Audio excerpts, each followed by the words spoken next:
This week at NASA. After performing its role as a standby rescue vehicle for the Hubble servicing mission, Space Shuttle Endeavour was readied for its primary mission to the International Space Station. Mated to its external tank and solid rocket boosters, the orbiter was rolled from Launch Pad 39B to 39A at the Kennedy Space Center. Its targeted June 13th launch on STS-127. During its 16-day mission, the 127 crew, commanded by Mark Polanski, will deliver the final components of the Japan Aerospace Exploration Agency's Kibo Laboratory. We are really thrilled to be here. We're getting pretty darn close to kicking this mission off next Saturday. Want to offer up our appreciation to all of the folks at the Kennedy Space Center and everywhere else throughout the agency for the hard work they've done getting this vehicle ready.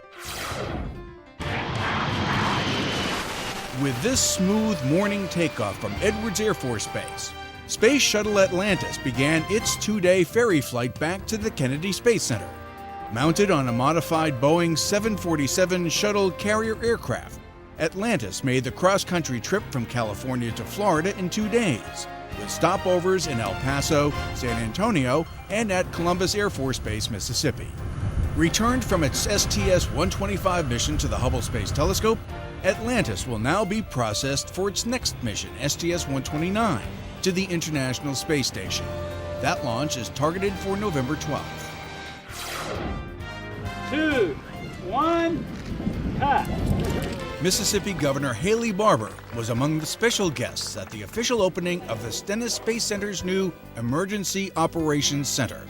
This unique facility of green certified construction houses Stennis's fire department, protective and medical services, and energy management control system. For all that you mean to and do for Hancock County, the coast, and all the people in this city. Thank you very much.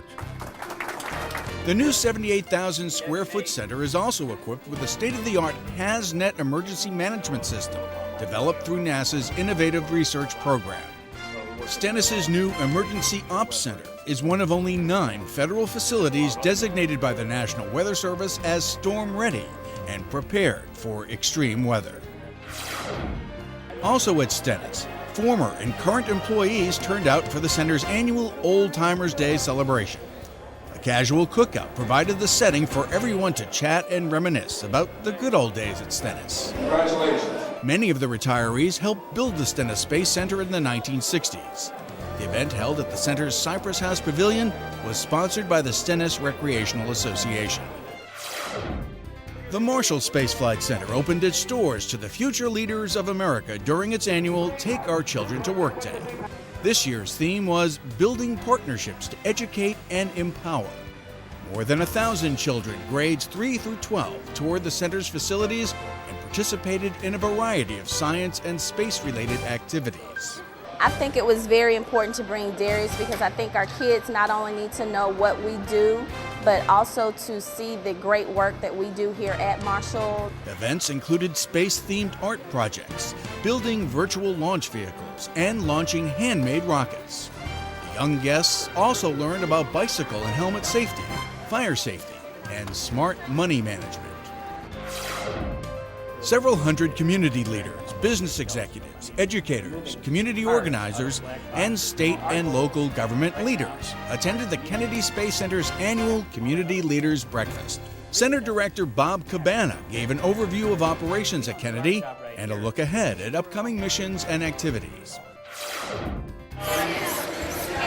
The Goddard Space Flight Center co-hosted Maryland's Place in Space, a free, family-friendly expo at the Baltimore Convention Center.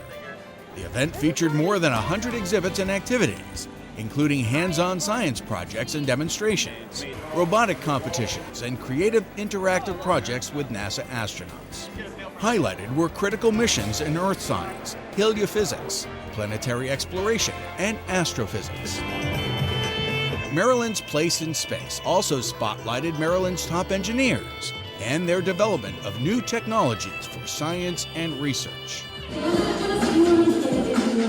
That evening, more than 900 Goddard employees turned their attention to celebrating the 50th anniversary of the Space Flight Center with a cocktail reception dinner, and a special performance by singer Patti LaBelle.